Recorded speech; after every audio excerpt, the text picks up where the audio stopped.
claiming all the free listings online and getting listed Google My Business. Depending what type of business you operate, you might want to consider HARO. HARO is an acronym for Help a Reporter Out.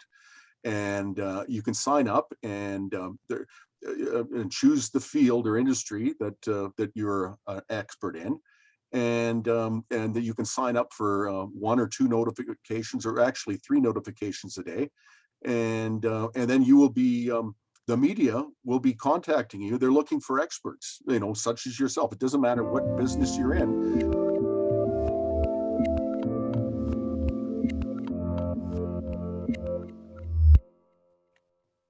Hey everyone, this is Devin Miller here with another episode of The Inventive Journey. I'm your host, Devin Miller, the serial entrepreneur that's grown several startups into 7- and 8-figure businesses, as well as the founder and CEO of Miller IP Law, where he helps startups and small businesses with their patents and trademarks. If you ever need help with yours, just go to strategymeeting.com, grab some time with us to chat. Now today on today's expert episode, we have Brian Winch, and Brian, we're going to be talking about a few different things, including being a constant learner and improving your skills, and talking a bit about the ability to get free publicity and how to get publicity with dollars, how to get it without dollars, and what you might consider there. And also maybe chat a little bit about customer service and how to provide some value and giving more than what you promise, and making the customer feel like, when they walk away, they really got more value than what they paid for, which is always a good thing. So it'll be a great conversation. I look forward to having it. And with that, welcome on the podcast, Brian. Thanks, Devin. It's great to be back. Absolutely. So, well, I just gave a run through of a lot of the things we're going to be talking about. But before we dive into that, maybe for those that are tuning into the Inventive Expert for the first time, or didn't catch your Inventive Journey episode, introduce yourself, take a minute or two, let the audience know kind of who you are and what you do and why you have experience in this area of expertise. Okay. Well, in 1981, when I was 21 years of age, I started a simple side hustle and grew that into a full-time 6-figure business that I still operate today. And back in the day, I started with very little money, barely graduated high school, and not many skills. And through passion, patience, and persistence, grew it into a successful business. So now, you say, okay, you grow it into a successful business. And I think that now part of the thing we're going to talk today is, as part of that business, everything from how you got publicity, free versus paid, and how you had or created a good customer experience and provided that value. So maybe with that, we'll jump right in and have a bit of a discussion there. So one of the things I know that we talked about a bit before the podcast was, there's a couple different ways that you can get publicity, or marketing in general. And one is, and this was back in the day before you had social media, where you're posting on Facebook or you're posting on Instagram. But even I think the same principles apply throughout, and it's a consistent principle, which is what it was. We talked a little bit about getting paid publicity versus how to get it without any dollars, and kind of what was your approach, or how did you go about doing that? Well, when I started out, it was on a very tight shoestring budget, if you will. And so I didn't have money to get publicity. But so I just read all sorts of material, how to get publicity and the do's and don'ts. And then also I learned from experience, from doing. And I learned how to pitch media, whether it be the local media or national.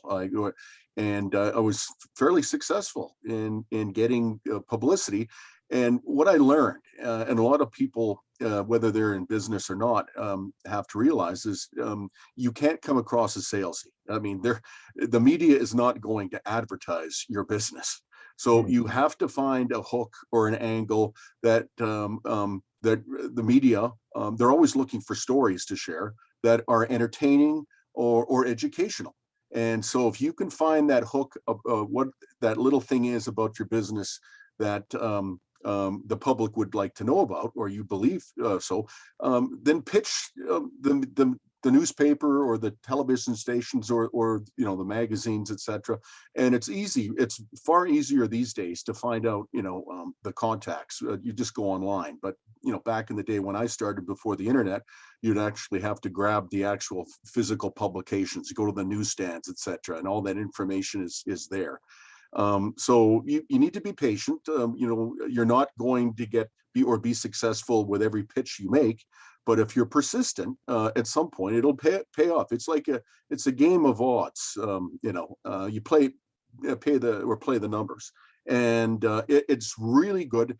I highly recommend that people do this, regardless of whether they think they're deserving, or a lot of people tend to think down on their business and think, well, there's nothing really anybody would want to know about my business that makes it that different or unique. But really there is. You can find that hook, and it builds credibility. And you can do all sorts of that stuff with that. You can put it on your website, and backlinks. Developing those backlinks are extremely important, because especially with SEO, because you'll rank higher if you're seen as an expert in your field. Now, one of the things I thought was interesting, and this does go back to our previous episode. So for the listeners, you can go back to the Inventive Journey and listen to Brian's episode on what his business is and its journey. But the business that you really did a lot of this, which was clean lots, which is you basically going around to retail outlets or to other places that have physical location, and your business was to keep their lots cleaned, right? And so one of those things was you wanted to come across as doing that. Now, as far as free publicity, how did you go about kind of integrating or embedding that with your business? Because I think that everybody always wants, if you can get free advertising, free marketing, or free publicity, in other words, I don't have to pay someone to do all the advertising, that's always, to the degree you can get it or leverage it with your business, is more beneficial than having to go pay for the same thing. So how did you, because with that kind of a business where you're going around cleaning lots, how did you get publicity? Well, yeah, actually, I run a very, very simple service-based business. It's provided on foot with a unique hand tool that allows us to clean up more litter material in less time, thus saving our customers money and how much they pay, on a monthly or yearly basis for their parking lot litter cleaning. So what I did is, and anybody can clean, and all sorts of people are cleaning, but I found a very unique tool early on that I still use today, and a lot of people, they take for granted, parking lots being clean, but nobody really sees the work being done. So the angle I used was, hey, you know what? I'll put the question out there. Have you ever seen anybody cleaning parking lots? So who do you think works late at night, cleaning these parking lots? Well, I do that, and I do it with a simple tool. It makes it very efficient and economical for my clients. So the local newspaper bit at that. They took the they took the bait, and I got a really good write-up, a half-page write-up in the local newspaper, and which was really good. For my prospects, some people, saw, oh, well, we got to contact this guy. Perhaps he can help us out.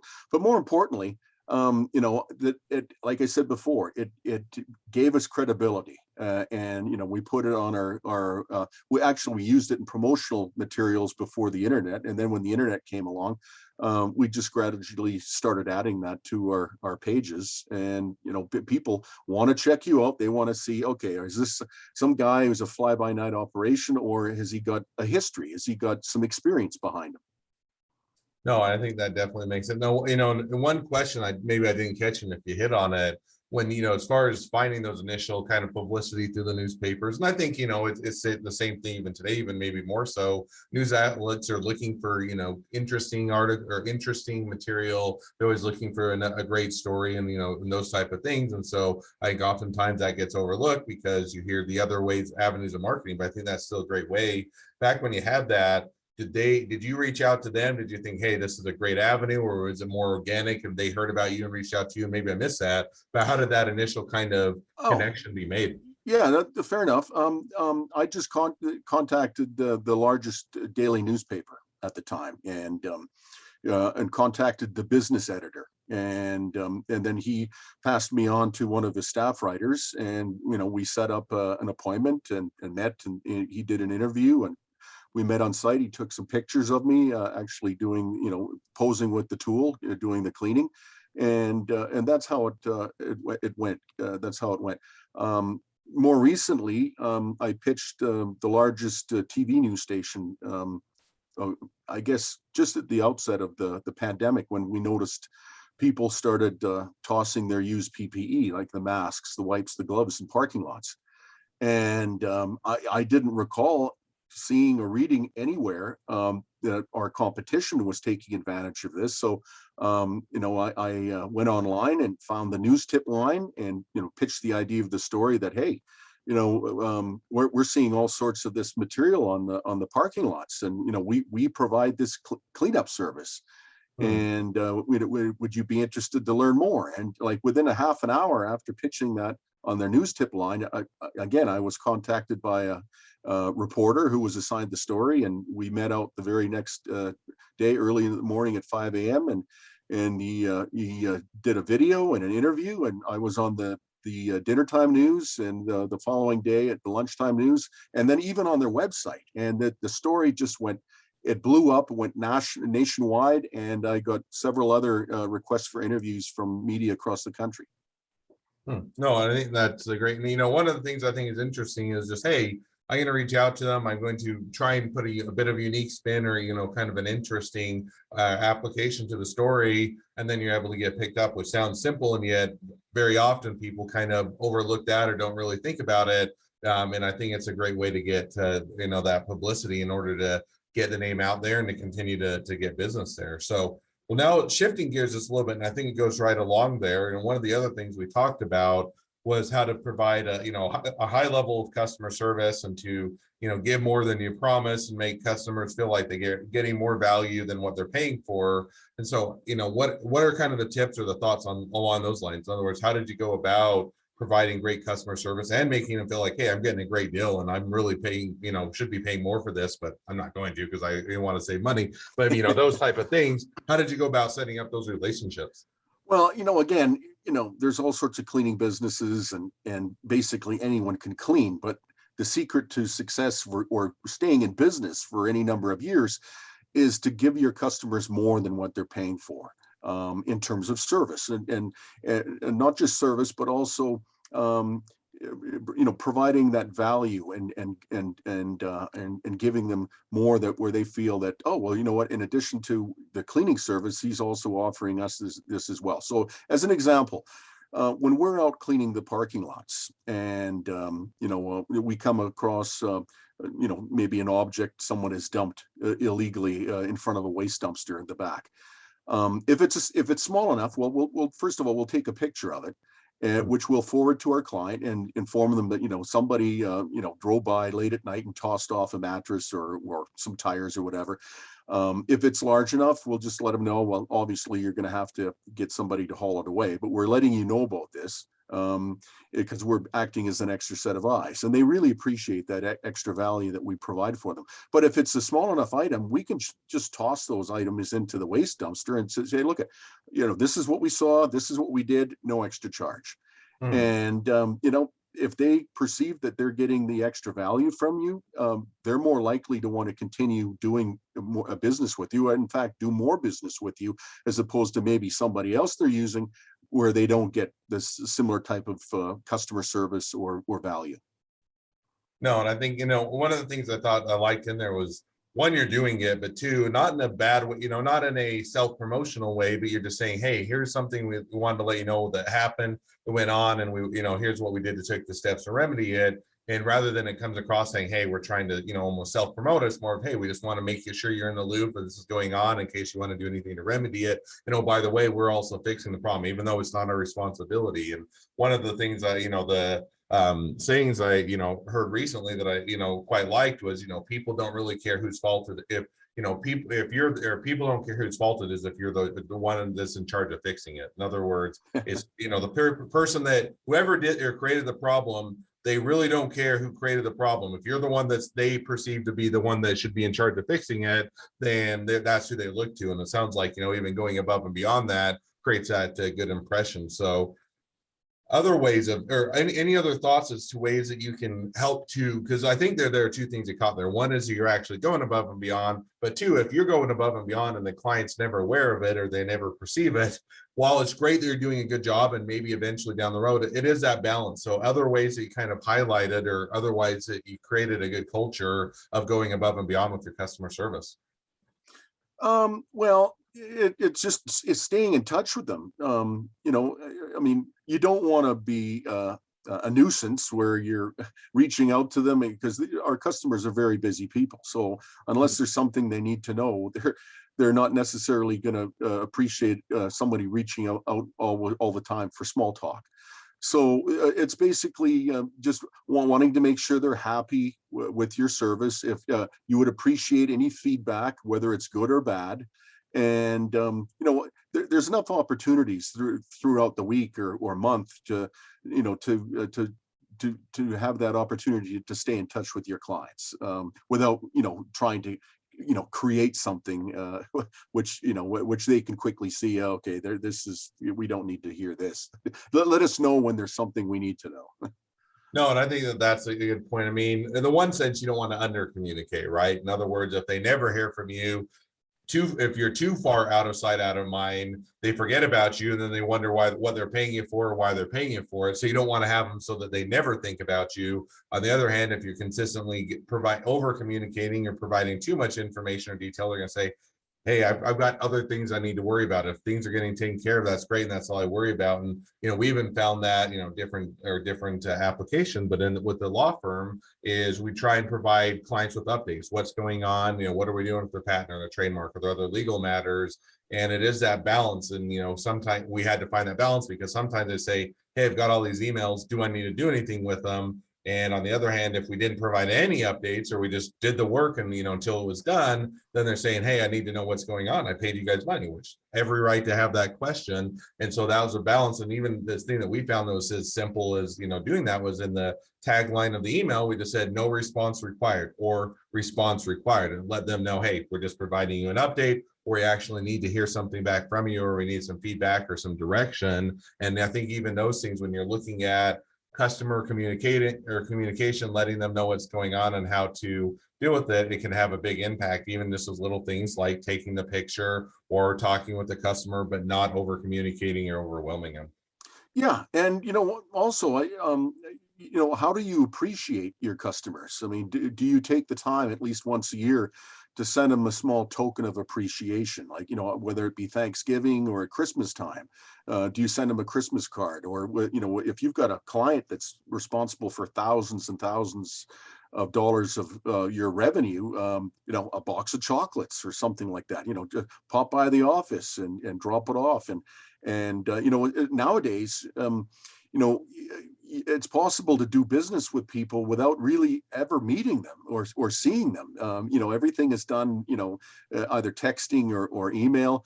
And so sometimes that's an opportunity for you to actually meet the person.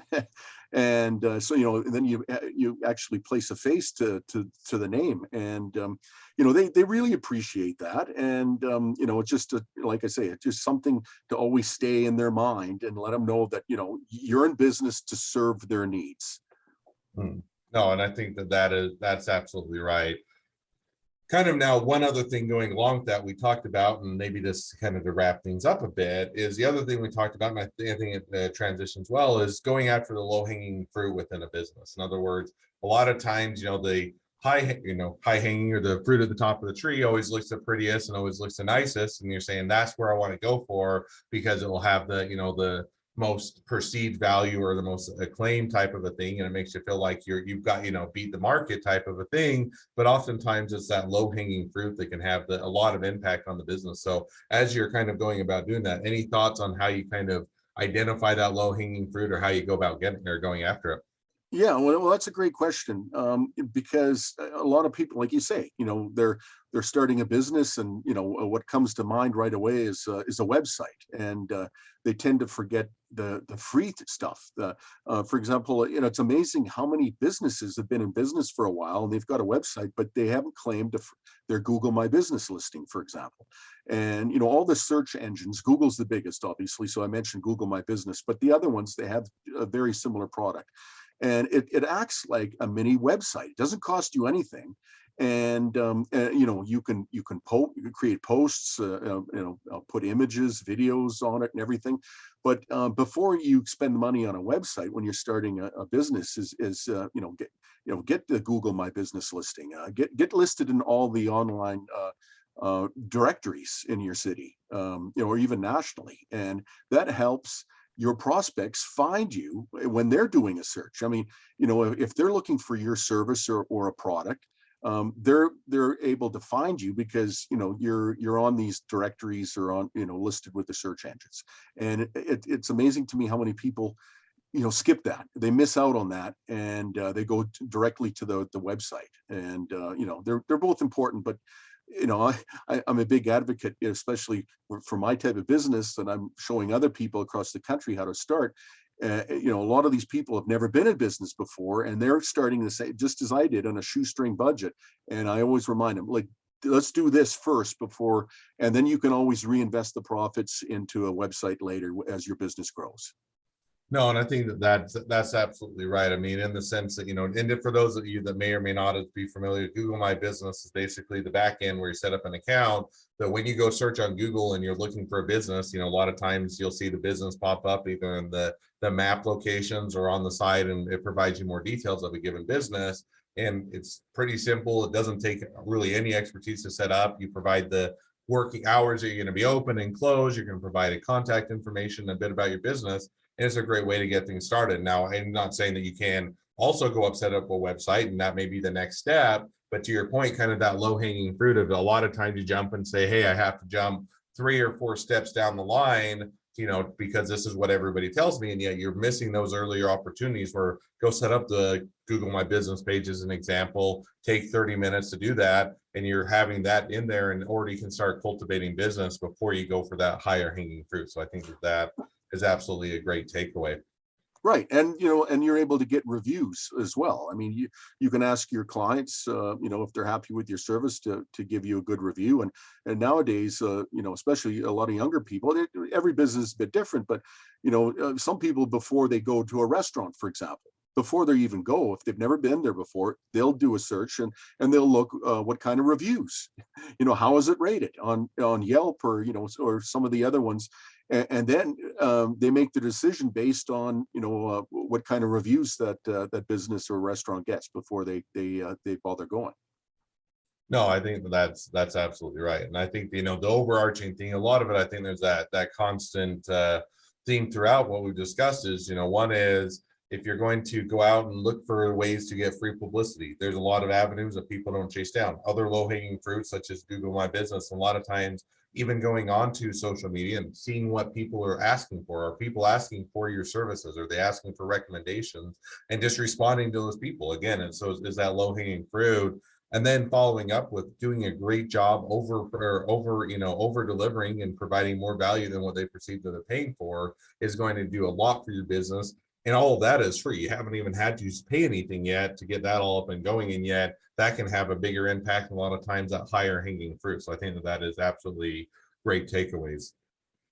Well, as we wrap up the podcast, and it was a great conversation, hit on a lot of interesting and fun areas. As we wrap up, we hit on several different things, everything from free publicity, as I mentioned, to low hanging fruit, to customer service, to, or communication with the customer. People were, and there's a lot of things that we could, or startups and small businesses should get started on, but you only have so many hours in a day and you only have so many things that you can get started on at once. So if they could have just kind of one takeaway, one thing that they really should get started on or should consider getting to work on, what would that one thing be? Oh, well, I guess it would be, claiming all the free listings online, and getting listed Google My Business. Depending what type of business you operate, you might want to consider HARO, HARO is an acronym for Help a Reporter Out. And you can sign up and choose the field or industry that you're an expert in, and that you can sign up for 1 or 2 notifications, or actually 3 notifications a day, and then you will be the media will be contacting you. They're looking for experts, such as yourself. It doesn't matter what business you're in, and there's right way and a wrong way about going about it, and you can be far more successful if you basically give them what they're asking for. So, some people make the mistake, and they come across as too salesy, and it's I do this, it's about me, it's all about me, but just answer the questions that they put forward, and then it's what's really important, I found, is you have to offer the credentials. When you sign off, you've got to include some of your URLs, like for your LinkedIn profile, etc. And if you've written a book, then write that you're the author of whatever the title book is, and it gives you credibility. And that reporter's more likely going to use your quote or the information you've sent them than somebody who just basically looks like they don't have any credibility because they haven't properly spend some time on their signature. No, I think that's a great takeaway, and definitely a great place to get started. Well, as we wrap up, if people want to reach out to you, they want to be a customer, they want to be a client, they want to be an employee, they want to be an investor, they want to be your next best friend, any or all of the above, what's the best way to reach out to you, contact you, find out more? Well, if people are interested in learning more about my business and the opportunity that I offer, they can check out Clean Lots, America's Simplest Business.